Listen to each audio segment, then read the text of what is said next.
आज मैं आपको ऑर्गेनिक का सेकंड वीडियो लेकर के मैं आपके सामने हूं। और एक बात मैं और आपको बता दूं, अब मैं धीरे धीरे आपको मैकेनिज्म के अंदर ले जा रहा हूं। यानी इसका मतलब यह हुआ कि मैं आपको ऑर्गेनिक केमिस्ट्री की गुफा में धीरे धीरे ले जा रहा हूं और आपको दर्शन कराना चाहता हूं कि ऑर्गेनिक केमिस्ट्री एक्चुअली है क्या। अब देखिए भाई, हमने उस दिन कहा था आपसे कि हमें ऑर्गेनिक केमिस्ट्री की बात करनी है तो कार्बन की स्टोरी की बात करनी है। आप देखिए, लेकिन ये आप कैसे जानेंगे मैंने क्या कहा था? ये आप तब जानेंगे जब मेरा ऑर्गेनिक केमिस्ट्री का पहला वीडियो देखेंगे, और उसे देखना जरूरी है क्योंकि उसमें मैंने आपको ये बताया है कि कार्बन मोनोऑक्साइड का कार्बन कैसा होता है और कार्बन डाइऑक्साइड का कार्बन कैसा होता है। तो मेरा बच्चा, मेरा लाल, हमें कार्बन के बारे में जानना जरूरी है, लेकिन एक चीज और जरूरी है कि जैसे अगर कोई, मान लीजिए एक मॉलिक्यूल है, एक कंपाउंड है, यानी एक मॉलिक्यूल है तो उसके अंदर एटम्स है तो कोई एक एटम लिया जाए जिसको हम ये कह सकते हैं सेंट्रल एटम, किसी एक मॉलिक्यूल का कोई एक एटम, और हम उस एटम को ध्यान से देखें, कि उसमें कौन कौन से इलेक्ट्रॉन हैं, कैसे कैसे इलेक्ट्रॉन हैं और वो क्या क्या करते हैं। देखो बेटा, ऐसा है, जब तक हम बेसिक के बारे में ध्यान से नहीं सुनेंगे, नहीं करेंगे, तब तक हम सब्जेक्ट के अंदर जाकर के एंजॉय नहीं कर सकते हैं। तो सबसे पहला काम, हम एक एटम के अंदर इलेक्ट्रॉन देख रहे हैं कि इलेक्ट्रॉन कैसे होते हैं। देखिए,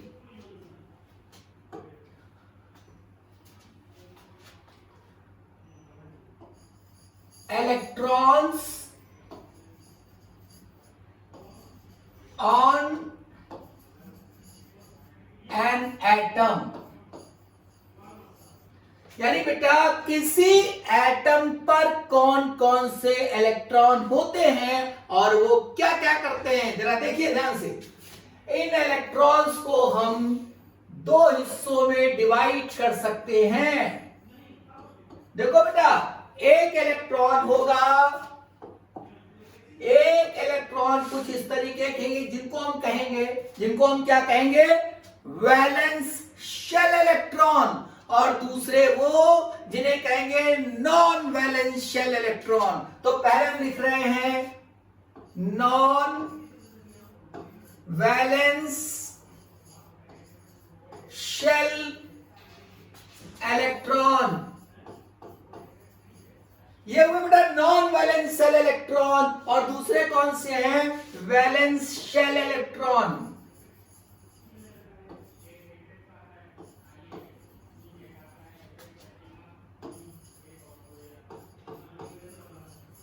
ये वैलेंस शेल इलेक्ट्रॉन हुए। अब जैसे हम बात करें बेटा कि वैलेंस शेल के इलेक्ट्रॉनों का क्या काम है, तो हम ये कह सकते हैं जो वैलेंस शेल इलेक्ट्रॉन होते हैं बेटा, वही तो पार्टिसिपेट करते हैं बॉन्डिंग में।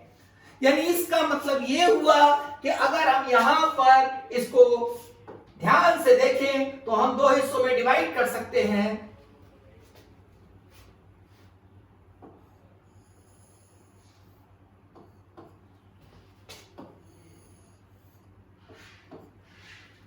एक तो मैं कह सकता हूं इसको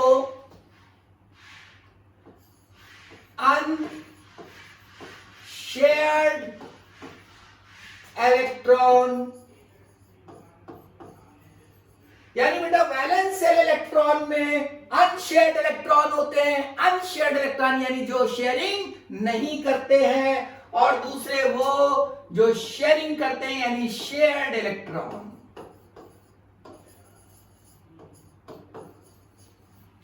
यानी इसका मतलब बेटा unshared electrons and shared electrons.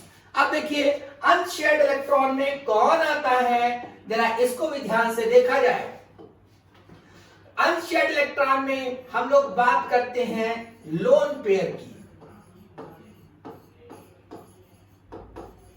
Lone pair की बात करते हैं, लोन पेयर ऑफ इलेक्ट्रॉन,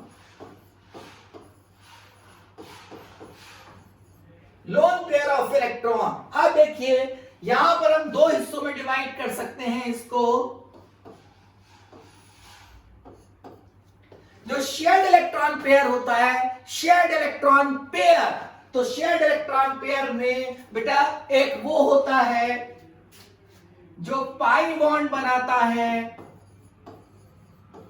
और एक वो होता है जो सिग्मा बॉन्ड बनाता है।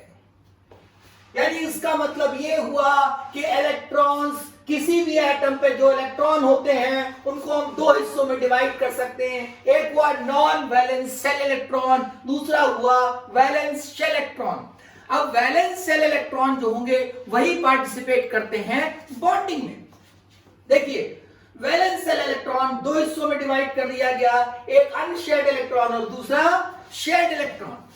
अनशेयर्ड इलेक्ट्रॉन मतलब लोन पेयर ऑफ इलेक्ट्रॉन और शेयर्ड इलेक्ट्रॉन का मतलब pi bond and sigma bond. हम अभी इसके बारे में बात करते हैं। देखिए अभी नॉन वैलेंस शेल इलेक्ट्रॉन क्या करता है बेटा? नॉन वैलेंस शेल इलेक्ट्रॉन किसमें पार्टिसिपेट करता है? साइज ऑफ एटम में participate in the size of atom। अब देखिए इनको जरा देखा जाए, पहले इनके बारे में बात करते हैं फिर उसके बाद आगे चलते हैं।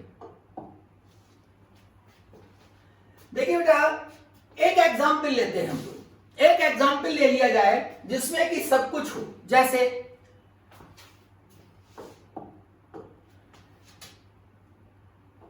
Nitrogen of nitric oxide. अभी नाइट्रोजन के बारे में बात करते हैं। नाइट्रोजन पर, नाइट्रोजन के आउटर मोस्ट शेल में, अब देखिए नाइट्रोजन का एटॉमिक नंबर क्या है? नाइट्रोजन का एटॉमिक नंबर जो है, नाइट्रोजन का एटॉमिक नंबर 7। मैं बिल्कुल छोटी छोटी बात कर रहा हूं जिससे कि आपको कंसेप्ट समझ में आए और आप धीरे धीरे ऑर्गेनिक केमिस्ट्री के अंदर जा सके। तो देखिए बेटा 1s2 2s2 2p3 और ये रहा आउटर मोस्ट शेल। इसका मतलब मैं अगर बात करूं तो ये वैलेंस शेल इलेक्ट्रॉन है और इनका डिस्ट्रीब्यूशन देखिए।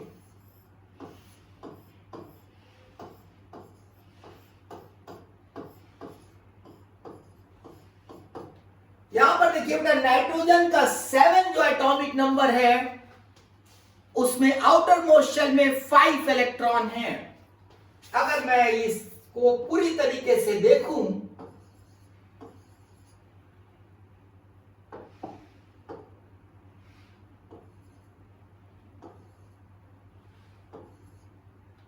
अब देखिए यहां पे जो मैंने ब्लू कलर से दिखाया है ये अनपेयर्ड इलेक्ट्रॉन है और ये लोन पेयर है।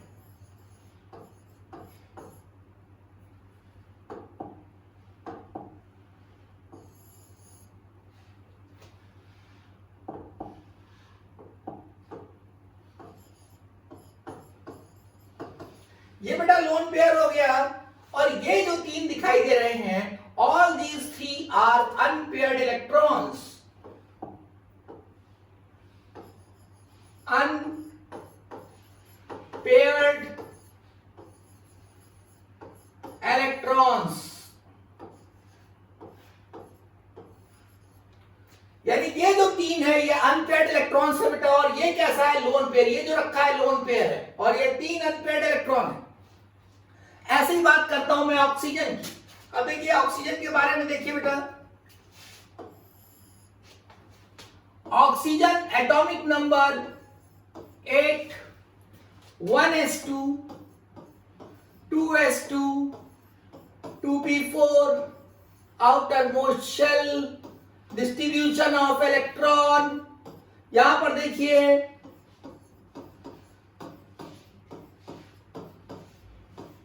आप यहां पर देखिए इसका अगर ऑक्सीजन को मैं बनाऊं यहां पर ये ऑक्सीजन हो गया बेटा, ये ऑक्सीजन हुआ।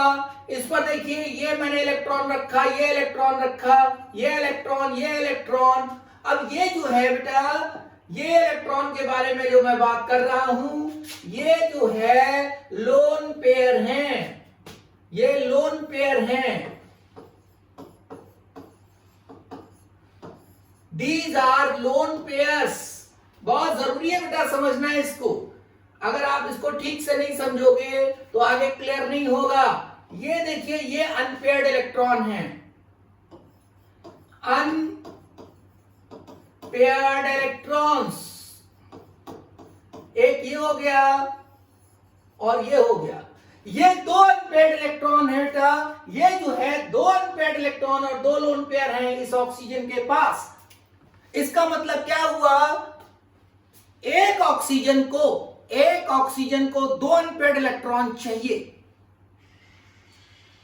नाइट्रोजन के पास तीन अनपेयर्ड इलेक्ट्रॉन है। मैंने ये एग्जाम्पल क्यों लिया, मैंने ये एग्जाम्पल इसलिए लिया कि आपको नाइट्रोजन के पास हर तरीके के इलेक्ट्रॉन दिख जाएंगे। तो एक नाइट्रोजन को तीन अनपेयर्ड इलेक्ट्रॉन चाहिए, ऑक्सीजन दो अनपेयर्ड इलेक्ट्रॉन है ऑक्सीजन के पास। तो आगे देखिए इसको, अब देखिए यहां पर अगर मैं कहूं नाइट्रोजन, ये ऑक्सीजन,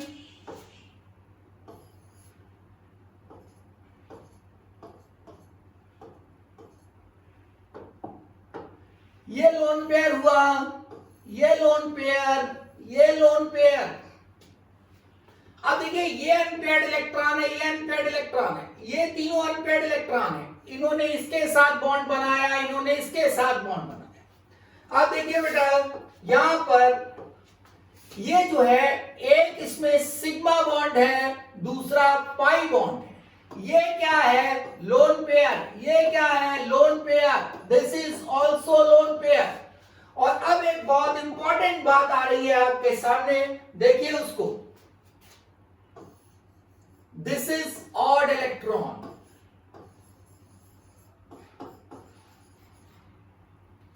अब बेटा जो ये एक इलेक्ट्रॉन आपको दिख रहा है अकेला, बेचारा अकेला एक इलेक्ट्रॉन, इसको हम कहते हैं ऑड इलेक्ट्रॉन।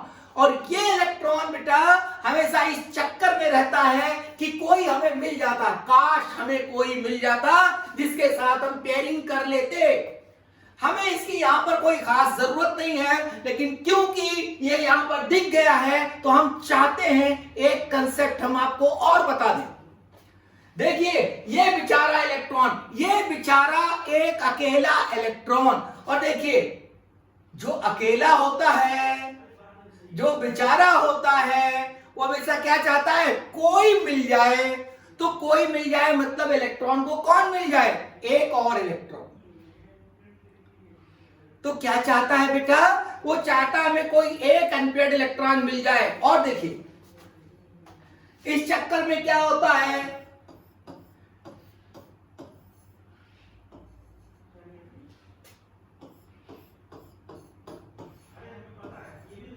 अब ये क्या बेटा ऑड इलेक्ट्रॉन है। देखो ये यहां पर ये लोन पेयर हो गया, ये लोन पेयर, ये लोन पेयर है, ये लोन पेयर है। अब ये यहां पर क्या है, odd electron.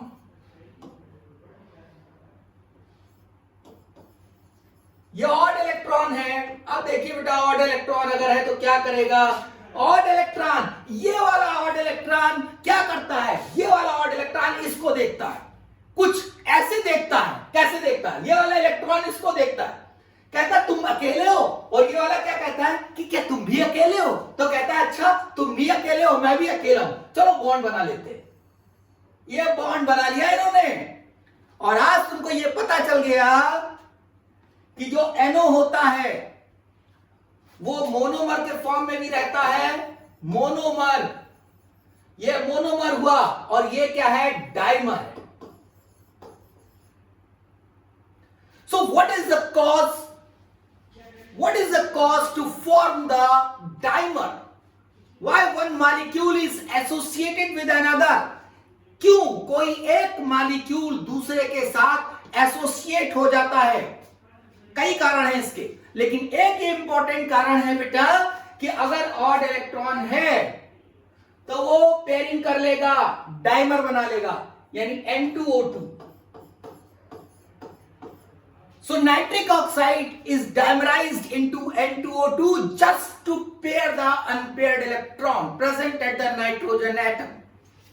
This is most important.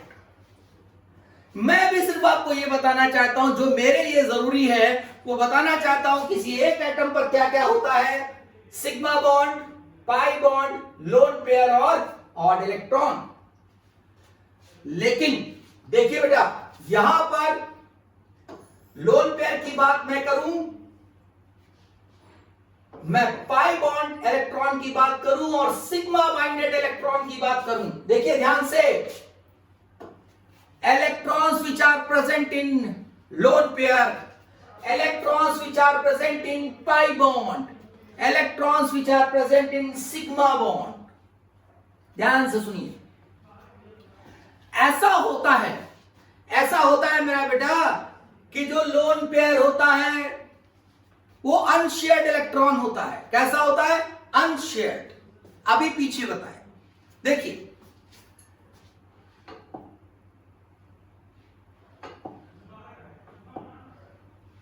अब देखिए, यहां पर मैंने बताया था लोन पेयर ऑफ इलेक्ट्रॉन कैसा है? Unshared electron.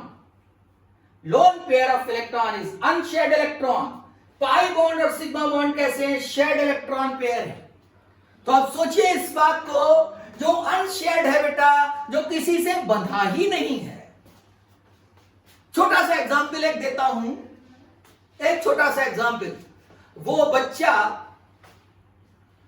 बच्चा जो ना स्कूल जाता है, ना कोचिंग जाता है, ना पढ़ने से कोई मतलब रखता है,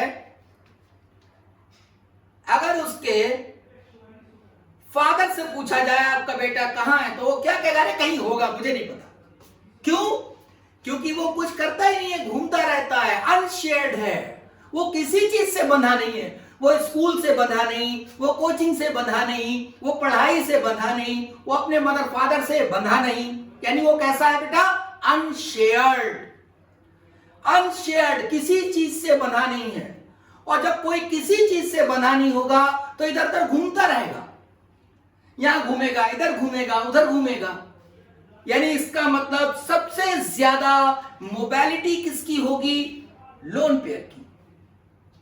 अब देखिए, पाई बॉन्ड और सिग्मा बॉन्ड में बात करते हैं. जो पाई बॉन्ड होता है उसमें क्या होता है? देखिए ध्यान से, आगे मैं इसको ऑर्बिटल डायग्राम्स में बताऊंगा. अभी देखिए, जो पाई बॉन्ड होता है वो लेटरल ओवरलैपिंग होती है बेटा.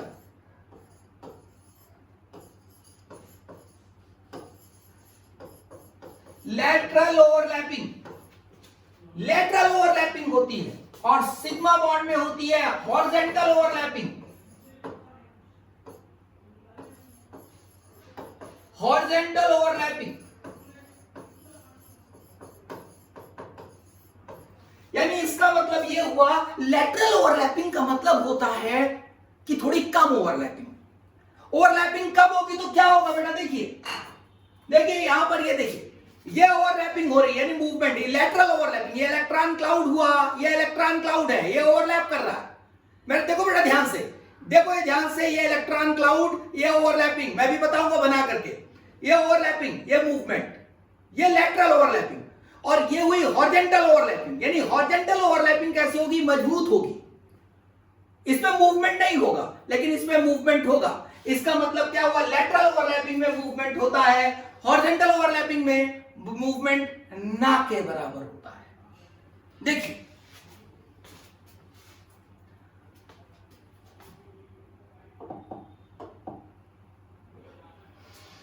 मैं आपको समझाता हूं लेटरल ओवरलैपिंग और हॉरिजॉन्टल ओवरलैपिंग. अभी ऑर्बिटल डायग्राम में मैं डिटेल बताऊंगा, लेकिन यहां थोड़ा सा मैं आपको बताना चाहता हूं. देखिए बेटा,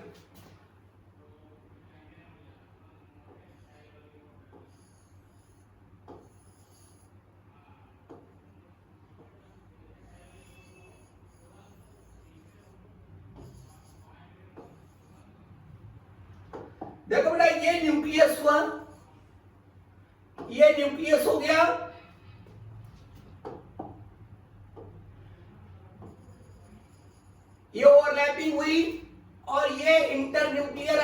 हुआ, ये इंटरन्यूक्लियर एक्सेस हुआ बेटा।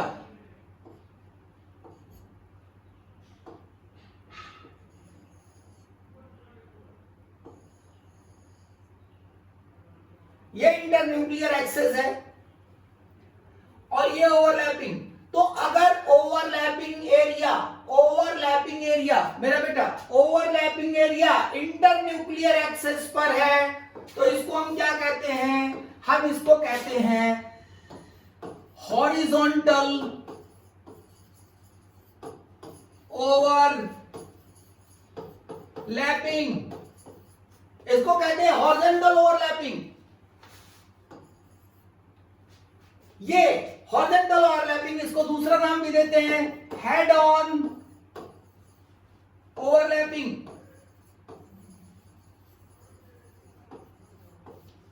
हेड ऑन ओवरलैपिंग भी कहते हैं बेटा। और ये मजबूत होता है, इसमें मूवमेंट नहीं होता है, इसमें मूवमेंट नहीं होता है। अब देखिए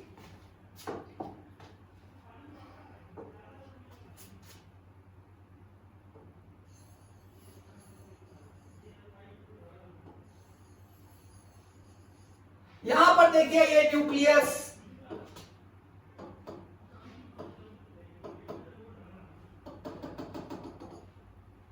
ये न्यूक्लियस हुआ, ये न्यूक्लियस है बेटा, ये न्यूक्लियस, ये रहा न्यूक्लियस, ये रहा न्यूक्लियस, और ये हुआ इंटरन्यूक्लियर एक्सेस। ये इंटरन्यूक्लियर एक्सेस हुआ। अब देखिए यहां पर मैं आपको दिखाना चाहता हूं, ये इलेक्ट्रॉन क्लाउड है, दिस इज इलेक्ट्रॉन क्लाउड, ये इलेक्ट्रॉन क्लाउड हुआ। अब देखिए ध्यान से लेटरल ओवरलैपिंग होता क्या है, देखिए लेटरल ओवरलैपिंग, ये न्यूक्लियस है बेटा, तो क्या होगा, ये इलेक्ट्रॉन क्लाउड इधर झुकेगा, ये इलेक्ट्रॉन क्लाउड इधर झुकेगा। अच्छा देखना क्या हो रहा है, बड़ी मजेदार बात है बेटा। अब ये क्या कहता है, ये कहता है ये वाला जो इलेक्ट्रॉन क्लाउड है बेटा, ये इलेक्ट्रॉन क्लाउड कहता है अच्छा तुम मेरे न्यूक्लियस की तरफ देखोगे तो मैं तुम्हारे न्यूक्लियस की तरफ देखूंगा। अब देखो क्या हो रहा है, अब इस देखा देखी के चक्कर में ये ऐसा हो रहा है बेटा, ऐसा,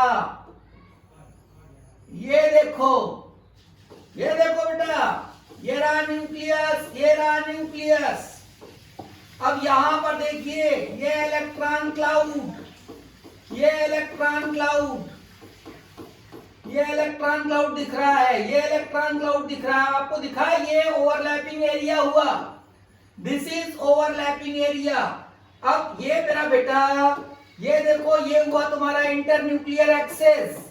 अब इंटरन्यूक्लियर एक्सेस के परपेंडिकुलर आ रहा है, इसको हम कहते हैं लेटरल ओवरलैपिंग, लेटरल ओवरलैपिंग, इसको कहते हैं लेटरल ओवरलैपिंग या side wise overlapping, side wise overlapping. तो ये साइड वाइज ओवरलैपिंग हुई। अब देखिए बेटा सिग्मा बॉन्ड में होता है हॉरिजॉन्टल ओवरलैपिंग, पाई बॉन्ड में होता है लेटरल ओवरलैपिंग। अब देखिए आप मूवमेंट किसमें होगा, इसमें मूवमेंट ज्यादा होगा, इसमें मूवमेंट नहीं होगा। तो मेरा मतलब ये हुआ बेटा कहने का कि अगर लोन पेयर की बात करूं, ये रहा सिग्मा बॉन्ड, ये रहा पाई बॉन्ड, ये रहा लोन पेयर, ठीक है। तो लोन पेयर की बात करूं, पाई बॉन्ड की बात करूं और सिग्मा बॉन्ड की बात करूं, this is the mobility order. ये मोबिलिटी ऑर्डर है बेटा, this is mobility order. Mobility order का मतलब क्या है, इलेक्ट्रॉन का मूवमेंट लोन पेयर में सबसे ज्यादा मूव करेगा, उसके बाद पाई बॉन्ड में सबसे कम सिग्मा बॉन्ड। ये सब मैं क्यों बता रहा हूं, इसका कारण अभी बताता हूं आपको। तो मैंने आपको बताया lone pair unshared electron, sigma bond shared electron, pi bond shared electron. और अगर ये बात समझ आ रही है तो जरा चलते हैं उसी जगह पर जहां पे हम लोग डिस्कस कर रहे थे पहले। देखिए बैक टू फर्स्ट पेज। अब मैं इस पर बात करना चाहता हूं, जो मैंने एटम लिया था उस पर कौन कौन से इलेक्ट्रॉन थे, दो तरीके के नॉन वैलेंस शेल इलेक्ट्रॉन और दूसरा वैलेंस शेल इलेक्ट्रॉन। जो नॉन वैलेंस शेल इलेक्ट्रॉन था वो सिर्फ क्या कर रहा था, उसको साइज को रिप्रेजेंट कर रहा था, साइज में कंट्रीब्यूट कर रहा था, उसके वॉल्यूम में कंट्रीब्यूट कर रहा था। लेकिन जो बेटा वैलेंस शेल इलेक्ट्रॉन है ये बड़े इंपॉर्टेंट है, ये बॉन्डिंग में कंट्रीब्यूट करते हैं, ये साइज में कंट्रीब्यूट कर रहे हैं, वॉल्यूम में कंट्रीब्यूट कर रहे हैं। लिख देता हूं मैं जिसमें आपके दिमाग में रहे।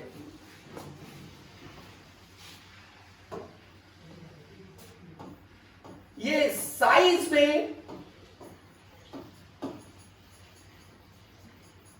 वॉल्यूम में कंट्रीब्यूट करते हैं ये नॉन वैलेंस शेल इलेक्ट्रॉन, और ये बेटा बॉन्डिंग में कंट्रीब्यूट करते हैं, बॉन्डिंग, ये बॉन्डिंग में कंट्रीब्यूट करते हैं।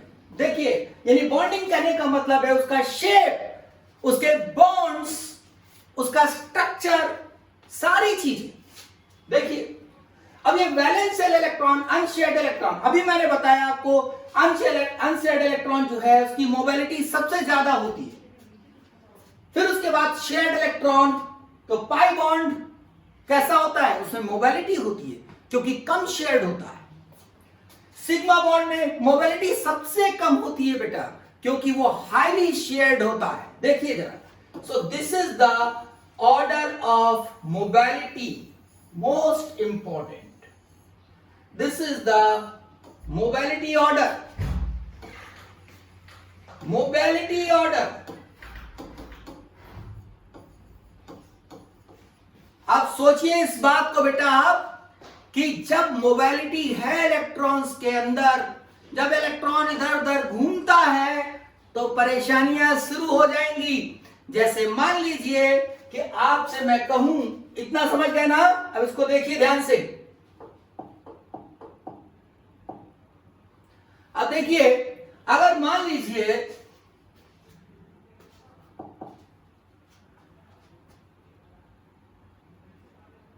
एक सीट पर 3 लोग बैठे हैं,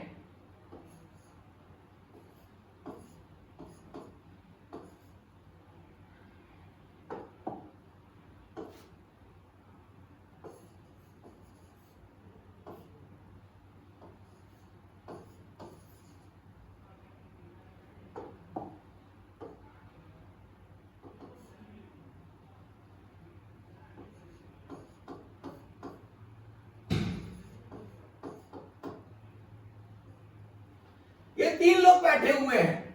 अब इसके बारे में देखिए जरा, इसका जरा एटीट्यूड देखिए, ये क्या करेगा, ये इसको धक्का मारेगा, इसको धक्का मारेगा। अब क्योंकि ये कैसा है, इसका एटीट्यूड है दूसरों को धक्का मारने का, यानी मोबिलिटी इसकी बहुत ज्यादा है, इधर धक्का मारेगा, इधर धक्का मारेगा। अब देखिए अगर मैं कहूं कि ये लोन पेयर है तो क्या परेशानी है भाई, ये लोन पेयर है, धक्का मारता है, दुष्ट है, ये दुष्ट है, धक्का मारता है। अब इसमें देखिए अगर मान लीजिए ये सिग्मा है और ये पाई है, तो सिग्मा कैसा है, जड़ा बैठा हुआ है, वहां पे टाइटली बैठा हुआ है, हिलता नहीं है, ये टाइटली बैठा है, हिल नहीं रहा है, मजबूत है, इसमें मोबिलिटी नहीं है। तो इसमें क्या होगा, डिस्प्लेसमेंट थोड़ा होगा, लेकिन ये क्या करेगा, ये बेचारे की हालत देखो क्या होगी, ये बेचारा ऐसा हो जाएगा,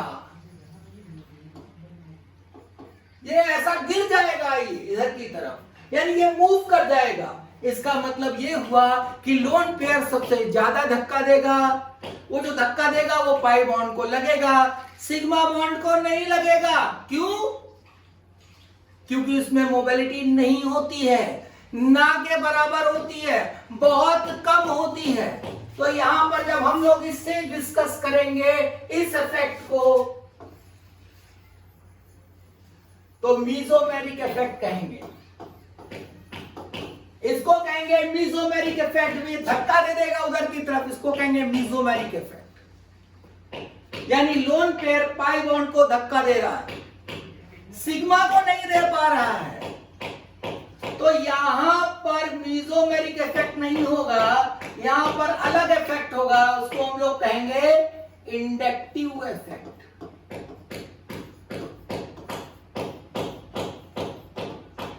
खैर, आपको ये बात समझ में आई होगी कि ऑर्गेनिक मॉलिक्यूल्स में हम जो पढ़ते हैं, ऑर्गेनिक मॉलिक्यूल्स में जो हम पढ़ते हैं बेटा, वो क्या पढ़ते हैं? Mesomeric effect, inductive effect, electromeric effect and hyperconjugation. देखिए बेटा,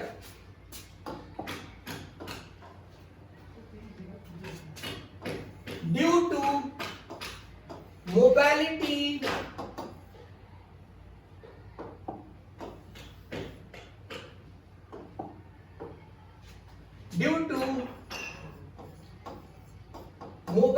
of electron following effects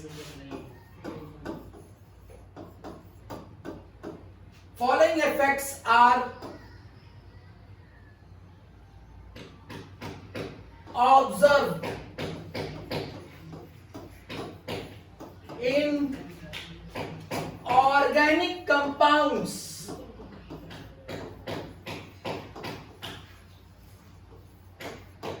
यानी due to the mobility of, ये जो बेटा मोबिलिटी है, ये जो मोबिलिटी है इलेक्ट्रॉन क्लाउड की, mobility of electron cloud following effects are observed in organic compounds. मेरा कहने का मकसद ये है बेटा, मेरा कहने का तात्पर्य ये है कि ये जो मोबिलिटी है, अरे सब कुछ इसी की वजह से होता है। पूरी ऑर्गेनिक केमिस्ट्री में सारी रिएक्शन, सारी चीजें, कौन एसिडिक है, कौन बेसिक है, कौन एसिडिफिकेशन करता है, कौन क्लेजन कंडेंसेशन करता है, कौन एल्डोल कंडेंसेशन करता है, ये सारी बातों का जवाब यहां छुपा है।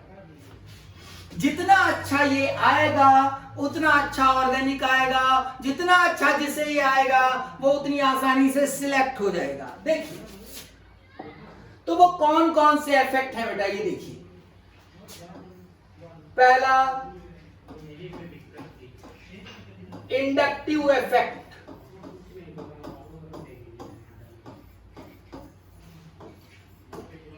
Inductive effect. दूसरा मेसोमेरिक इफेक्ट,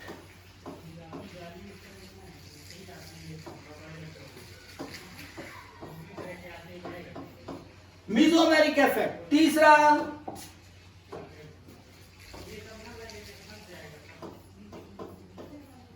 हाइपर कॉन्जुगेशन,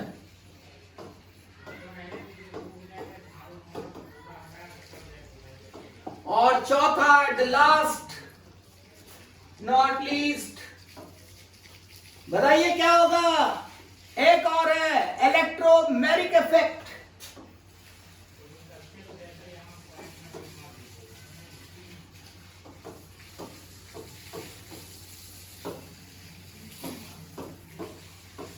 मैंने आज आपको क्या बताया? मैंने आज आपको यह बताया कि ऑर्गेनिक केमिस्ट्री में जो सारी रिएक्शंस होती हैं, सारे लॉजिक और रीजंस होते हैं, वो क्यों होते हैं? Due to the mobility of electron. और मोबिलिटी ऑफ इलेक्ट्रॉन से क्या क्या होता है वो मैंने बताया आपको, कौन कौन से इफेक्ट्स हैं। And that is inductive effect, mesomeric effect, hyper conjugation and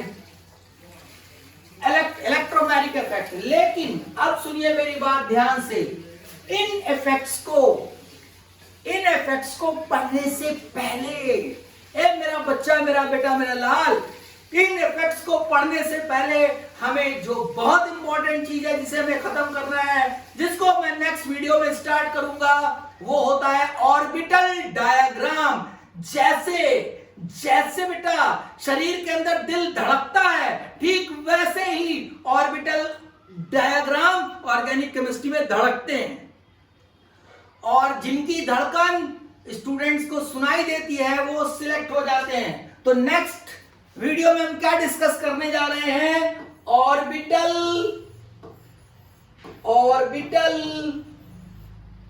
diagram of organic molecules.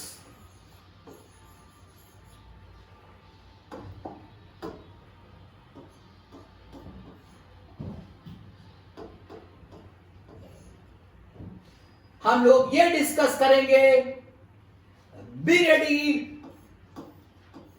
इसके लिए। That's all.